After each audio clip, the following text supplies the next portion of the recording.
Hi friends, Caitlin here from the HomeStyle Honey. Today I'm going to be showing you how to make kombucha.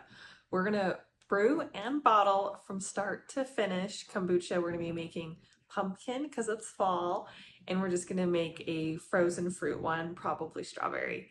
So in this video I will show you how to bottle it, how to flavor it, and do that second fermentation stage, and then we're going to go back and we're going to start with the first fermentation stage, which is how you would get started if you had never made kombucha before and you were doing it the very first time. So come along with me.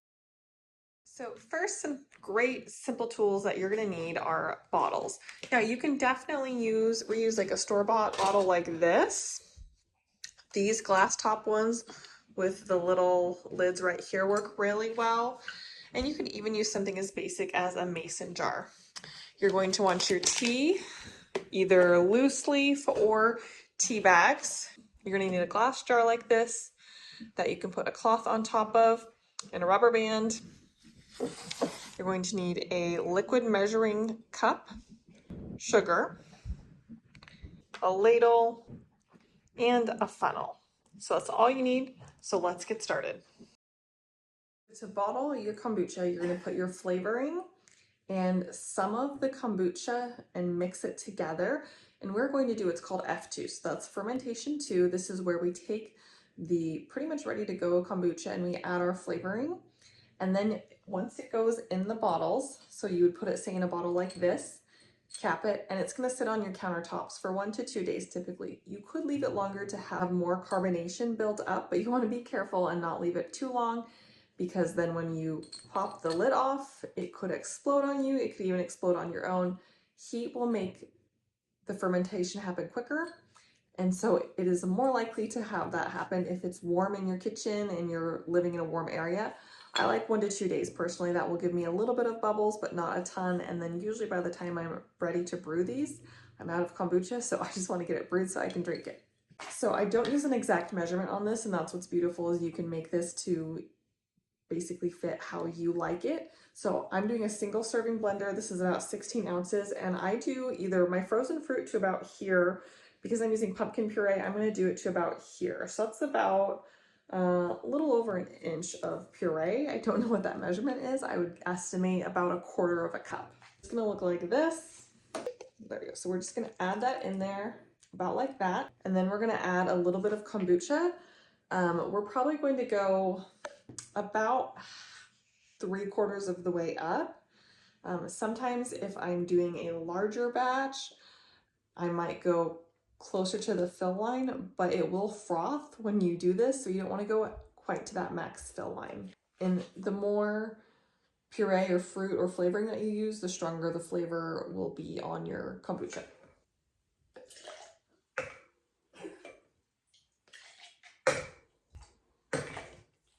Okay, so now we are just going to go blend this.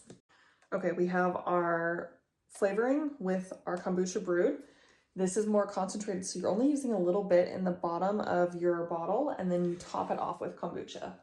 So we're just going to put our funnel right here in our bottle.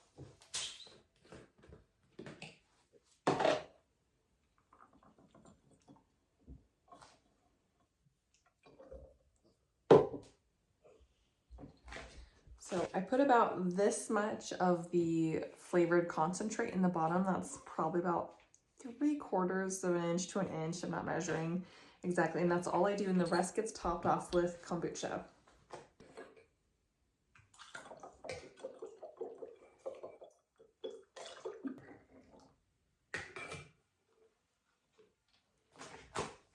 Okay, so you want to leave a little bit of room.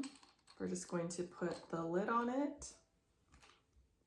Put that down. I just give it a little shake or two to mix it up. And then this sits on the counter 1 to 2 days. After that, put it in your refrigerator and it is ready to drink. And it will last for weeks. So that's what we're going to do. And we're going to continue doing that with all the rest of these.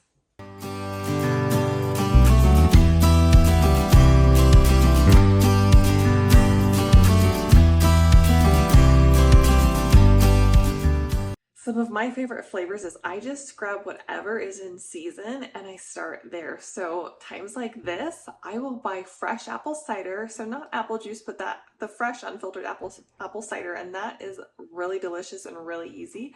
I also will use pumpkin puree. You want real pumpkin puree, not pumpkin pie puree. There is a difference.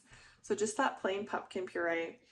And then depending on the season, I'll use whatever fruit I have on hand, sometimes fresh, but a lot of times frozen. So strawberries, peaches, blueberries, mixed berries, whatever you can find in your freezer section will be delicious. And you can even do some fun flavors like lemon ginger, lemon blueberry. You get to be the brewmaster and concoct whatever kind of flavors you want. To do frozen fruit, we're just gonna put about a cup of frozen fruit in here.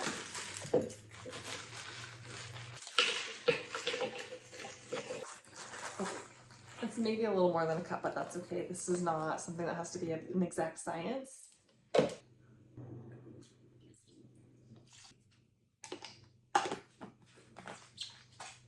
Now that we have our fruit puree from blackberries, we're gonna just put our funnel in.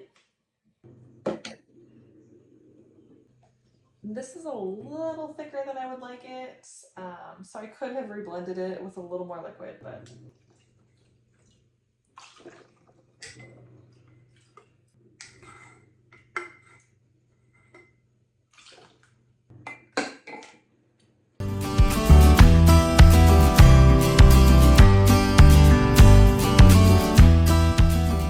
so some reasons why you might want to make kombucha on your own at home. Number one is cost. Buying kombucha at the store is very, very expensive. A bottle of kombucha about this size at the grocery store ranges from $4 to $6. A large one like this, here's a little perspective on the size, a large one like this is $10 to $12. When you make kombucha at home, all you need is tea. You can use both loose leaf and packets, and sugar. So what would cost $4 to $6 at the store is going to cost you 25 cents. So it's very, very economical. One of the other main reasons is it is much better for you. So you get a lot more good gut bacteria when you brew your own kombucha, where some of that you're going to lose in the process when it's made in large batches in a commercial facility and then has to be stored for longer periods of time and go through some of those commercial processes. So by doing it at home, saves you money, it's way better for you, and then you can customize it to whatever flavors that you want. We're going to brew our tea so that we can get a batch of kombucha started. So the first thing that we're going to do is you need your starter liquid and your SCOBY. Now SCOBY stands for Symbiotic Culture of Active Bacteria and Yeast. So what it is it's basically a living organism the way yeast is, and it eats the caffeine and the sugar in the sweet tea that you make, and it eats all of that and is what ferments the tea into kombucha and makes it just a really delicious, gut-rich, healthy drink and gives it its flavor. You can use a variety of teas. Black and green are the most common. You do need caffeinated tea, so you don't want to use decaf tea. And you really just want a nice quality tea. You can do either tea bags, and you would need 8, or you can do loose leaf tea. I have done both. They both work great. I like doing loose leaf now that I am in the routine of doing this because it makes it a lot less packaging and waste, a little bit more economical, and you usually get better tea when it's loose leaf. So to do this, you would either have a tea strainer and you put your loose leaf tea in it, or you put your your tea bags in it. And typically you're going to put your tea bags and your loose leaf tea in here, and you're going to fill your water up to the 4 cup. And you're going to fill the water up to the 4 cup mark. And then you're going to set a timer and let this steep for 10 minutes. After 10 minutes, you're going to add 1 cup of sugar, and then from there, let that sugar dissolve, stir it. You can let it cool down before you add it, or you can go ahead and mix it with cool water right away to add it. I have an electric tea kettle that has a strainer that's built in, so I'm actually going to put that in here, and then I'll just let it steep in my electric tea kettle.